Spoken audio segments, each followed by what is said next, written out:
پاکستان تحریک انصاف کی جانب سے پریڈ گراؤنڈ پر 6 اپریل کو ہونے والا جلسہ اچانک منسوخ کر دیا گیا۔ پاکستان تحریک انصاف کے چیئرمین بیرسٹر گوہر علی نے اعلان کیا کہ جلسہ جو پریڈ گراؤنڈ اسلام آباد میں 6 اپریل کو ہونا تھا اسے ملتوی کر دیا گیا ہے۔ ان کا کہنا تھا کہ رمضان المبارک کا آخری عشرہ ہے اور لیلۃ القدر کی رات آنے کی وجہ سے جلسہ منسوخ کیا جا رہا ہے۔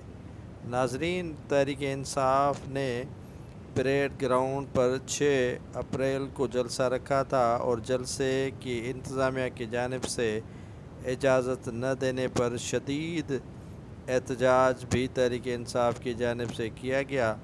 جب انہیں انتظامیہ کی جانب سے پریڈ گراؤنڈ میں جلسے کی اجازت دی گئی تو تحریک انصاف نے اچانک جلسے کو ہی ملتوی کر دیا۔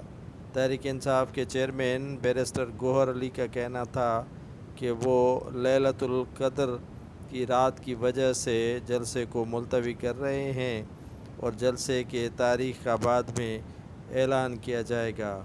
بیرسٹر گوہر علی کا مزید کہنا تھا کہ وہ پیپلز پارٹی، مسلم لیگ نون، MQM اور جو حکومتی اتحادی جماعتیں ہیں ان سے کبھی بھی اتحاد نہیں کریں گے کیونکہ ان کا مینڈیٹ انہوں نے چوری کیا ہے۔